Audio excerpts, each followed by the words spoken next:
Olá!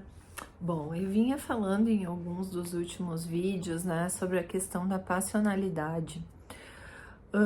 E acho importante a gente refletir sobre algumas coisas também nesse sentido, porque quando a gente fala nessa relação de uma relação mais de dependência ou de posse em relação ao outro, muitas vezes nós somos levados a relacionamentos amorosos, né? Relacionamentos abusivos, tóxicos, enfim.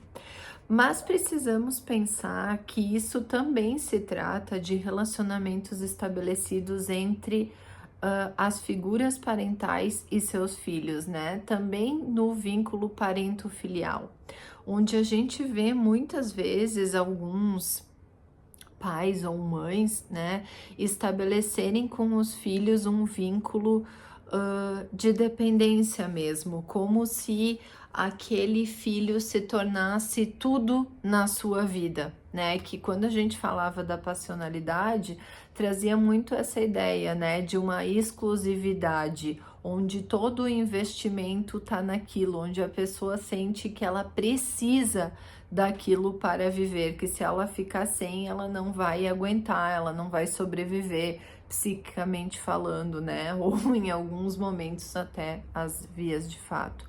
Mas o fato é que nesses casos é quase como se tudo fosse depositado, toda a possibilidade de prazer, de satisfação, de conquista, de todas essas sensações mesmo, né, de que algo bom está acontecendo, estivessem atreladas a uma única pessoa. Nesse caso, o filho pode ser colocado. E é quase como se os pais projetassem maciçamente nesse filho toda a possibilidade de conquista, de realização, de prazer da vida deles.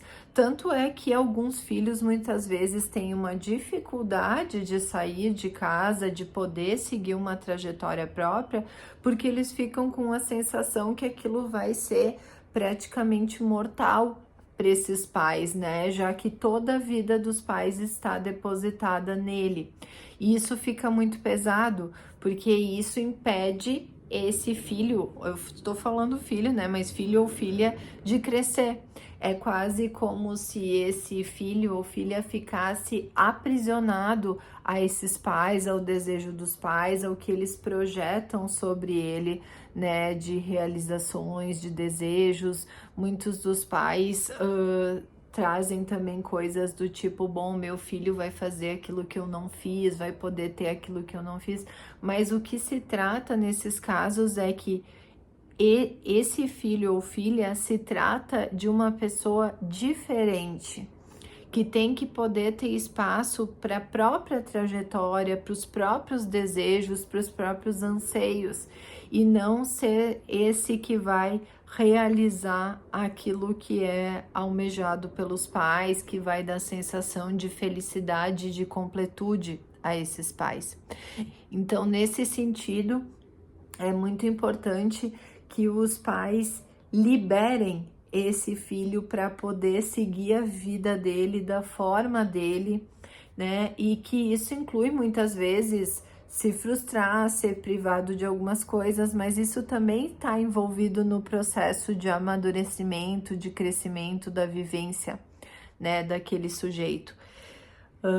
Então, nós vemos muitas vezes, né, até a gente pensando no início lá da vida, né, quando a gente tem um bebê, num dado momento, a mãe vai ter que se dedicar completamente àquele bebê, porque ele depende dela, né, é um ser dependente, então existe um momento inicial mais fusional entre essa mãe e esse bebê, onde ele demanda da mãe e ela atende essa demanda e ao mesmo tempo demanda desse bebê algumas coisas e ali se cria uma relação entre os dois. Mas com o passar do tempo é necessário que essa mãe consiga olhar para outras coisas, olhar para o parceiro ou parceira, olhar para o trabalho, olhar para outras coisas da vida dela, que ela não é somente mãe.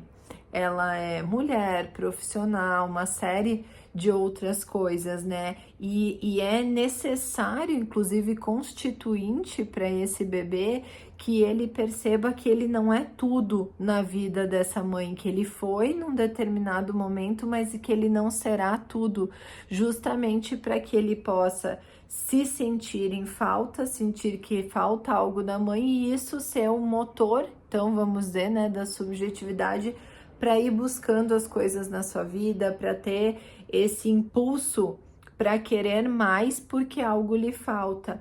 Quando esse movimento não acontece, quando esse bebê permanece nesse lugar de ser tudo na vida de alguém, ele não vai ter o impulso necessário para poder crescer, para poder buscar as suas próprias coisas, e ele vai estar sempre com o olhar muito mais voltado ao que essa mãe, né, uma figura parental que está ali presente, está demandando dele, o que que aquela pessoa precisa, o que que é necessário para a felicidade daquela pessoa e não dele mesmo. E muitas vezes ele vai estar aprisionado àquilo que ele acredita ser, né, aquilo que ele precisa dar, entregar a esta pessoa.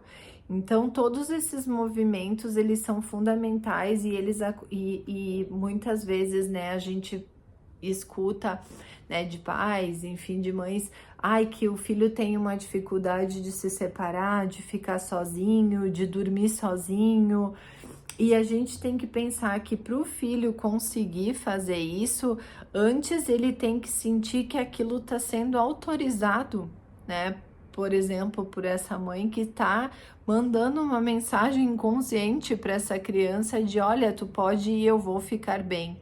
Senão, se o bebê fica, se a mensagem que chega é eu não consigo viver sem você, toda a minha felicidade está depositada em você, todos os meus planos estão depositados em você, fica muito difícil de poder fazer essa separação.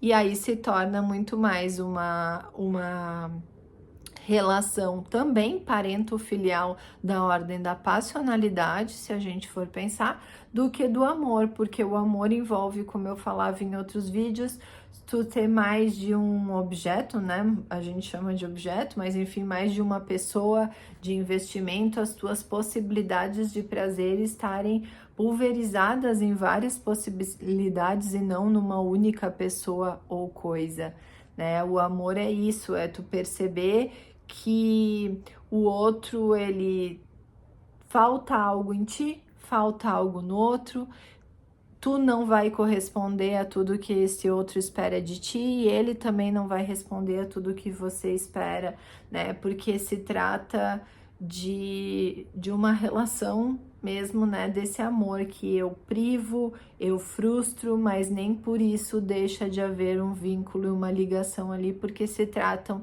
de pessoas diferentes e não de pessoas que se tornaram uma coisa só. É isso, até o próximo vídeo.